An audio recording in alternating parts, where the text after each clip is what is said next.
اگر ہم ذکر سے مانوس ہیں، ذکر ہماری عادت ہے، اس کے بغیر ہمیں چین نہیں ملتا ہے، تو ذکر کرتے کرتے ہی انشاءاللہ موت آئی۔ اور اگر ہم دنیاوی باتوں میں، فضولیات میں، غیبتوں میں اسی سے ہم آشنا ہیں، اسی سے ہمیں لذت ملتی ہے، ہمارا وقت اسی میں گزرتا ہے، تو خطرہ ہے کہ آخری وقت میں بھی وہی زبان پر آئے۔ اللہ اللہ ہے، بے نیاز ہے، بندے کی طلب کو اللہ دیکھتا ہے، کیا کوشش کر رہا ہے، یہ کیا چاہتا ہے، تو اللہ اس کی زبان پر وہ چیز جاری کرتا ہے۔ اگر آپ اسی شوق سے کہ آخری وقت میں میری زبان پر کلمہ جاری ہو جائے، ذکر جاری ہو جائے، زندگی بھر ذکر کی پابندی کریں، تو اللہ ایسا آپ کو نا امید نہیں کر سکتا کہ آپ بغیر ذکر کے جائیں، نہیں کر سکتا۔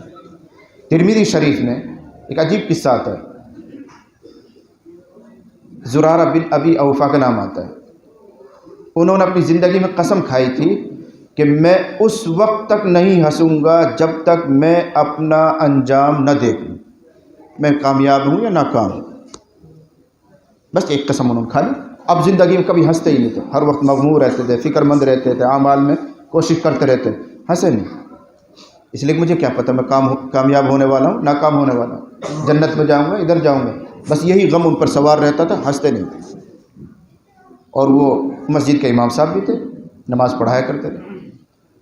راوی حدیث بیان کرتا ہے، سند بیان کی ایک حدیث کی، اس میں نام آ گیا ان کا، تو نام بیان کرتے کرتے شاگرد رک گئے اور کہتے ہیں یہ فلاں مسجد کے امام صاحب تھے، فجر کی نماز پڑھا رہے تھے۔ فَإِذَا نُقِرَ فِي النَّاقُورِ، اس آیت کو پڑھتے پڑھتے نماز میں ہی انتقال ہو گیا۔ وہ خود کہہ رہا ہے شاگرد، وَكُنْتُ فِي مَنْ احْتَمَلَهُ، میں ان میں شریک ہوں جنہوں نے ان کا جنازہ اٹھایا۔ لوگ جنازہ اٹھا کر لے گئے، جنازے کو نہلایا، کفن پہنایا، تو سارے مجمع نے دیکھا کہ کھل کھلا کے ہنسے، کہا لگایا، مردے نے، جنازے نے کھل کھلا کے ہنسے، سب نے دیکھا۔ کیوں؟ قسم کھائی تھی جب تک انجام نہیں دیکھ لوں گا، ہنسوں گا نہیں۔ اللہ نے انجام دیکھا دیا کہ تمہاری روح تو علیین میں پہنچ گئی ہے، ملک الموت بڑی عزت کے ساتھ ان کی روح کو لے جا رہے، ہنسے، اور سارے مجمع نے دیکھا۔ تو اللہ سے جو جیسی امید وابستہ کرے، پھر اس کے لیے محنت کرے، کوشش کرے، اللہ اس کو پورا کرے۔ اگر ہمیں یہ طلب لگ جائے کہ ہم اللہ کے نام کے ساتھ دنیا سے رخصت ہوں اور اس کے لیے کوشش کریں، تو انشاءاللہ اللہ آپ کی یہ مراد پوری کرے گا۔ اللہ ایسے مایوس نہیں کرتا کسی۔ یہ تو بڑی شخصیت ہو گئی، تابعین کے زمانے کے ہیں، ابھی قریبی زمانے میں، میرے خیال سے ابھی 40 سال بھی نہیں ہوئے، شاہ ابرار الحق صاحب، ایک شاہ ابرار الحق صاحب ہردوئی ہیں، وہ نہیں، ایک شاہ ابرار الحق صاحب دھولیاوی ہیں۔ گجرات میں ایک مدرسہ ہے ترکیشر کے نام سے، وہاں کے وہ شیخ الحدیث تھے، ڈھابیل سے پڑھے، پھر وہاں پڑھایا بھی، پھر ترکیشر چلے گئے، وہاں شیخ الحدیث بنے۔ اور قریبی تعارف کرواؤں اہل علم کے لیے، فتاوی رحیمیہ، فتاوی رحیمیہ، اس کے مصنف ہیں مولانا عبد الرحیم صاحب لاجپوری، ان کے یہ داماد ہیں، شاہ ابرار الحق صاحب دھولیاوی، دھولیا کے رہنے والے تھے۔ آواز نہ کریں، جو ساتھی بات مارے بیٹھتے رہیں، بس بیٹھ جائیے، مجمع خراب نہ کیجیے۔ پیچھے عبد الرحیم صاحب، مفتی عبد الرحیم صاحب لاجپوری، جن کی فتاوی رحیمیہ ہے، ان کے یہ داماد ہیں، اور بہت چھوٹی عمر پائی، 54 سال کی عمر میں ان کا انتقال ہوا، شاہ ابرار الحق صاحب دھولیاوی کا۔ سورت میں ہاسپٹل میں داخل رہے، زیر علاج تھے، شفا نہیں ہوئی، انتقال ہو گیا۔ جنازے کو راندیر لایا گیا، شاہ عبد الرحیم صاحب لاجپوری جو ہیں وہ راندیر میں رہتے تھے، تو ان کے گھر پہ، ان کے مکان پر داماد کا جنازہ لایا گیا، کفن وفن پہنا دیا گیا۔ جب آخری زیارت ہوتی ہے، لوگ آتے ہیں، دیکھتے ہیں، تو وہ مرحلہ چل رہا تھا۔ حضرت مولانا عبد الرحیم صاحب لاجپوری رحمۃ اللہ علیہ بہت نحیف اور کمزور ہو چکے تھے، تقریباً 100 سال کی عمر انہوں نے پائی تھی، اور یہ 54 سال کا جوان انتقال ہو گیا۔ حضرت مفتی صاحب کو لایا گیا زیارت کے لیے، تو ایسے لائن میں جب چلے، وہاں پہنچے جنازے کے قریب، اپنے داماد کو ایسے غور سے دیکھا اور حسرت سے فرمایا، بھائی نمبر تو ہمارا تھا، تم چلے گئے، یعنی اسباب کے اعتبار سے ہمیں جانے چاہیے، عمر دراز ہیں، بیماریوں کا گھر ہے، نمبر تو ہمارا تھا، تم چلے گئے۔ تو جتنا مجمع وہاں کھڑا تھا، سب نے دیکھا کہ شاہ ابرار الحق صاحب دھولیاوی مسکرائے۔ کتاب میں لکھا ہوا، سوانح حیات ابرار کے نام سے ایک کتاب، اس میں لکھا ہوا۔ تو اللہ اپنے نیک بندوں کے ساتھ کبھی ایسا معاملہ بھی کرتے ہیں جو دوسروں کے لیے سبق بن جائیں۔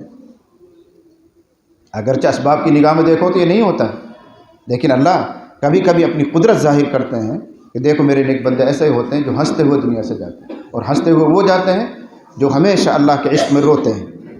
جو یہاں روئیں گے آگے ہنسیں گے، اور جو یہاں ہنسیں گے ٹھٹا اڑائیں گے تو آگے ان کو رونا ہی پڑے گا. تو بات لمبی ہو گئی ہے. میں نے شروع میں عرض کیا تھا کہ یہ مجلس ذکر کی نسبت سے ہے، اور ذکر بہت اہم چیز ہے. یہ ہماری شریعت اور دین کی روح ہے. جو بندے ذکر کے عادی ہوتے ہیں وہ فلاح کو پاتے ہیں، کامیابی کو پاتے ہیں. ذکر ہی ایک ایسی عبادت ہے جس کے لیے اللہ تعالیٰ صراحت کے ساتھ کثرت کا مطالبہ کر رہے ہیں. یا ایھا الذین آمنوا اذکروا اللہ ذکرا کثیرا، اے ایمان والو کثرت سے اللہ کو یاد کیا کرو. ایسا کہیں نہیں ملے گا اے ایمان والو کثرت سے نماز پڑھا کرو، اے ایمان والو کثرت سے حج کیا کرو. اور پھر جب کثرت مطلوب تھی تو اللہ تعالیٰ نے ذکر کے لیے کسی زمان کی، کسی مکان کی، کسی حالت کی کوئی قید نہیں لگائی.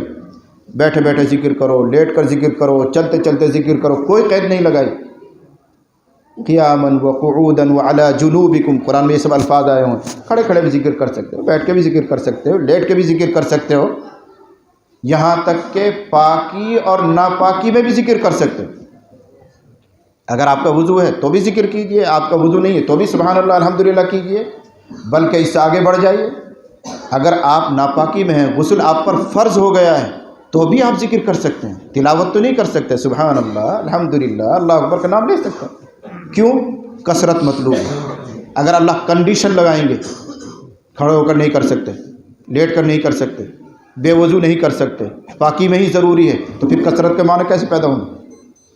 تو ایک طرف اللہ تعالیٰ کثرت کے لیے فرما رہے خوب خوب کرو ذکر، تو اس کو عام بھی کر دیا کہ بے وضو باوضو پاکی ناپاکی، بیٹھے لیٹے کھڑے جیسے چاہو اللہ کا ذکر کرو تاکہ کثرت پیدا ہو جائے. حضرت عائشہ رضی اللہ عنہ فرماتی ہے کان یذکر اللہ علی کل احیانہ، میرے حبیب حضرت محمد صلی اللہ علیہ وسلم ہر حال میں اللہ کا ذکر کرتے تھے. اب ذکر لسانی کرو، ذکر قلبی کرو. اور رک کر یہاں تھوڑی سی 1 منٹ میں بات عرض کر دوں، کبھی غلط فہمی ہو جائے. ذکر لسانی ذکر کا ایک حصہ ہے بس، ورنہ سارے اعمال ہی ذکر اللہ کا حصہ ہے. کنز العمال میں روایت ہے من اطاع اللہ فقد ذکر اللہ، جس نے اللہ کی اطاعت کی اس نے اللہ کا ذکر کیا. جب آپ نماز پڑھیں گے تو وہ بھی اللہ کا ذکر ہے، قرآن پڑھیں گے تو وہ بھی اللہ کا ذکر ہے، آپ فرض سمجھ کر زکوٰۃ ادا کریں گے وہ بھی اللہ کا ذکر ہے، اور زبان سے ذکر کرنا یہ بھی ایک ذکر ہے. ذکر لسانی بھی ہے، ذکر قلبی ہے، ذکر بالعمل ہے. اب کہاں تک ان کے اقسام آپ کو گنوائی جائیں. بہرحال بات دراز ہو گئی ہے. میں انہی گزارشات کے ساتھ آپ سے اجازت چاہتا ہوں.